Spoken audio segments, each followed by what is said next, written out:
Достар, бүгін қытырлақ коржы мен дәмді ішкі салмасы мен пирог дайындайтын боламыз. Бұл рецепт сіздің жүрегіңізді жаулайды деп ойлаймын. Әуелі қамыр дайындап алайық. Ол үшін чашаға тоңазытқыштан сармайды салып 4 минут ерітіп аламыз.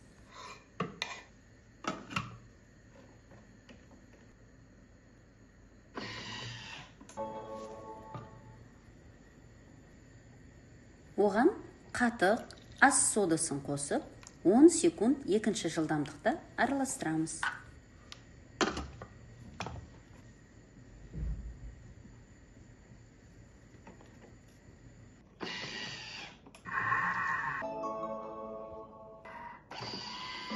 Енді ұн мен тұз қосып, илеп аламыз. 3 минут.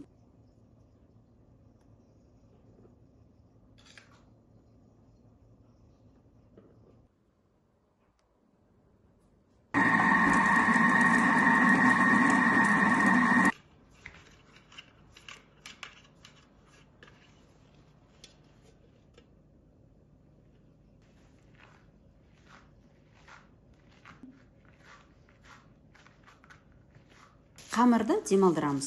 Осы уақытта начинка дайындасақ болады.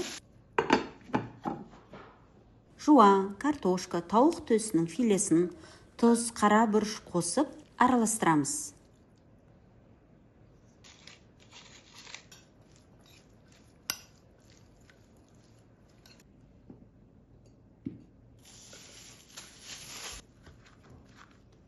Қамырды екіге бөліп жаямыз.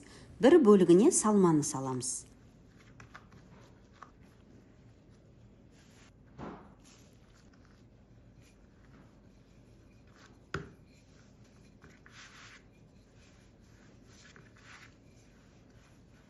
Доп-домалақ форма шығу үшін формаға саламыз. Менде диаметр 26 см.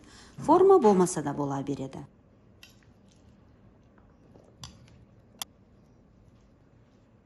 Құрғақ болмау үшін сармай қосуды ұмытпаңыз. Екінші бөлігімен жауып, бекітіп, жұмыртқа жағамыз. Кунжут, мак болса сәндейміз. Пирогты қызып тұрған пешке 30 минутқа жібереміз.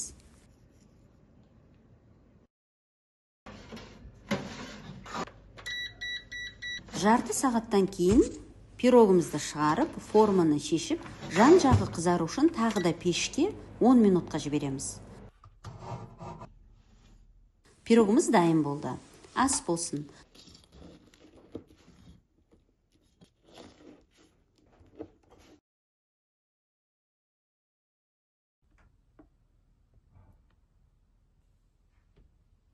Достар, егер видео ұнаса, лайк басып, комментарий қалдыруды ұмытпаймыз.